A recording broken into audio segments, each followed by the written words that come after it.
இன்றைக்கி செம்பருத்தி ஜூஸ் பண்ண போகிறீங்க, வாங்க பார்க்கலாம். அதுக்கு இப்போ நான் ஒரு லெமன், 4 செம்பருத்தி பூவு, ஒரு இஞ்சி துண்டு, கொஞ்சம் சப்ஜா விதை தண்ணியில் போட்டு ஊற வச்சுருக்கேன். ஒரு பாத்திரத்தில் கொஞ்சம் தண்ணி சேர்த்துக்கிறேன். இன்றைக்கி 4 செம்பருத்தி பூ தான் இருக்குது, அதனால் நான் 1 கிளாஸ்க்கு தான் செய்ய போகிறேன். அதனால் இப்போ தண்ணி கொஞ்சமாக தான் எடுத்துருக்கேன். அதில் ஒரு 4 ஸ்பூன் சுகர் ஆட் பண்ணிக்கிறேன்.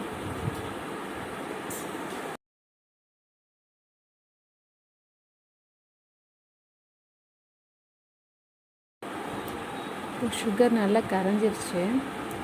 இப்போ கேஸ் ஆஃப் பண்ணிக்கலாம். இப்போ சுகருக்கு பதிலாக நீங்கள் பனங்கற்கண்டு கூட எடுத்து அதை பொடிச்சு கூட அதை சேர்த்துக்கலாம்.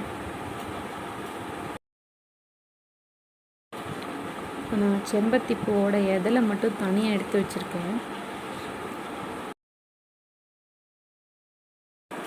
இப்போ இந்த சுகர் சிரப்பு வந்து லைட்டாக சூடாக இருக்குது. இப்போ அந்த செம்பருத்தி பூவோட எதிலெல்லாம் நான் அதில் போட்டு ஸ்பூனை வச்சு நல்லா மிக்ஸ் பண்ணி விடுறேன். இப்போ தண்ணியில் போட்டு அந்த எதிலெல்லாம் கொதிக்க வச்சோம்னா அதோட சத்தெல்லாம் போயிடும். அதனால் லைட்டாக சூடாக இருக்க சமயம் இந்த பூவை போட்டு அப்படியே ஒரு பிளேட் போட்டு மூடி வச்சுருங்க.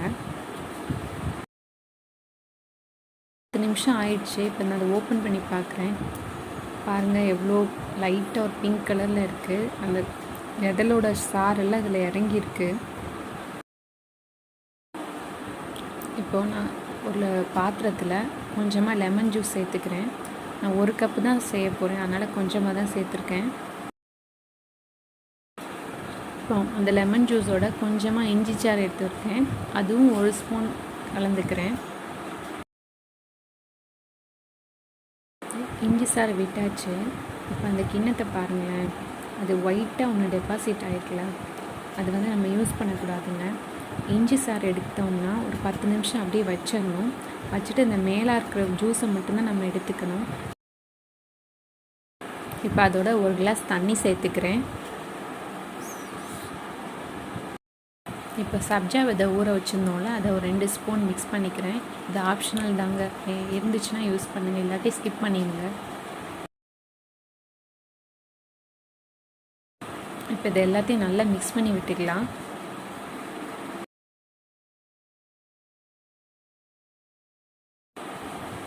பார்த்திங்களா, இது நல்லா இப்போ சாரெலாம் இறங்கி நல்லா ஆறிடுச்சு. இப்போ நம்ம அதை ஒரு ஃபில்டரில் போட்டு நல்லா அந்த சாரை மட்டும் நம்ம வடிகட்டி எடுத்துக்கலாம்.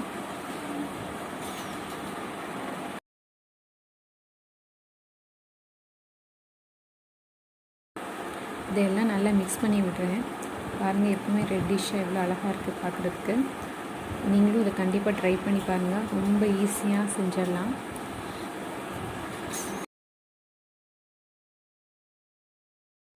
இப்போ இதை நான் கிளாஸில் மாற்றிக்கிறேன்.